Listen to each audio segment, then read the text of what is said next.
আসসালামু আলাইকুম প্রিয় ভাই ও আপুরা, দেশ ও দেশের বাইরে যে যেখান থেকে আমার ভিডিও দেখছেন সবাইকে জানাই আন্তরিক শুভেচ্ছা। আজকে আমি একটি তরকারির মাঝে তুলে ধরব কারো কিছু পছন্দের আর কারো কিছু অপছন্দের একটা জিনিসের ভিতরেই লুকিয়ে থাকে। যেমনটা দেখছেন এই মাছ, পাঙ্গাস মাছটা, এটাতে দিয়ে আমি বুঝতে পারলাম একটা পরিবারকে কে মানুষটা একটা জিনিস পছন্দ করে, কোন মানুষটা সে ওই জিনিসটা কিভাবে অ্যাকসেপ্ট করে, আর যে করে না সে কিভাবে অ্যাকসেপ্ট করে, এটা বোঝা যায় যখন একই পরিবারে কয়েকজন লোক থাকে। যেমন আমার পরিবারের কথা বলি, আমি এই পাঙ্গাস মাছ আমার পরিবারে সবার পছন্দ, কিন্তু আমি এই মাছটা টোটালে খাই না। যদি এটা দিয়ে কোনো মানে এটার চামচ দিয়ে যদি আমাকে তরকারি উঠাই দেয় আমি খাইতে পারি না। নিজে রান্না করলে বা কুটলে, অনেক সময় কিছুদিন আগে মনে হয় একে আমার রান্না করছিল, খাইছিলাম, কিন্তু নিজে রান্না করলে কোনো দিনও খেতে পারি না, আমি খাইও না, ওই চামচটা দিয়ে তরকারি উঠাই না। কথাগুলো এই জন্যই বললাম, একটা পরিবারে সবাই সব কিছু পছন্দ করবে এমনটা না।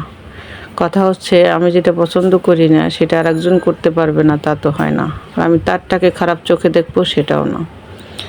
আমি এই মাছটাকে সবসময় আমার ফ্যামিলিতে আজ শুরু থেকে মাছ, পাঙ্গাস মাছ আর ফার্মের মুরগি, ব্রয়লার মুরগিটা যেটা, ওইটা আমি কখনোই খাই না। খাইলেও মানে ব্রয়লার মুরগিটা যাও একটু ভাজলে টাজলে একটু খাইতে পারি, কিন্তু পাঙ্গাস মাছ কখনোই খাই না আমার ঘরে।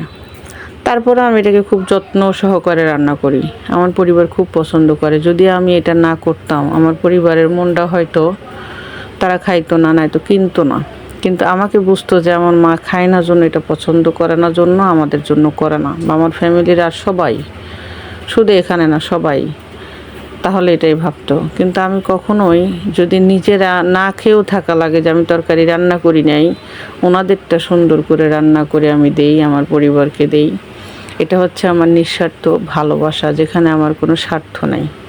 আবার এমনও কিছু জিনিস আছে যে পরিবারে কেউ পছন্দ করে না, আমি করি, কিন্তু সেটা কখনো বলা হয় না, বা ওইভাবে বলার চেষ্টাও করি না।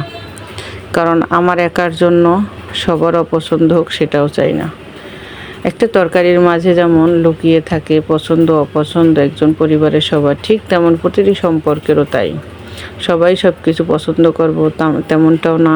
আমার ভালোটাই যে আর একজনকেও ভালো মনে করতে হবে তাও না। হ্যাঁ, সেটাতে যাচাই করব নিঃস্বার্থভাবে, নিষ্ঠার সাথে, যেন মানুষের সাথে কিছু, মানুষের জন্য কিছু করি। যেমন আমার পরিবারে সবার পছন্দ আলাদা আলাদা হতেই পারে, হতেই হবে, না হলে তো টিকে থাকা সম্ভব না। আল্লাহ রাব্বুল আলামিন সবার পছন্দকে আলাদা করে দিয়েছে, তার মানে বিভিন্ন ধরনের জিনিসও আল্লাহ তাআলা সৃষ্টি করছে দুনিয়াতে। এই জন্য সবাই যার যার পছন্দকে অবশ্যই মূল্যায়ন করব। নিজে শুধু নিজের জন্য বাঁচবো না, অন্যের জন্যও বাঁচবো, এটাই আমাদের লক্ষ্য থাকবে। সবাই ভালো থাকবেন, সুস্থ থাকবেন। আল্লাহ হাফেজ।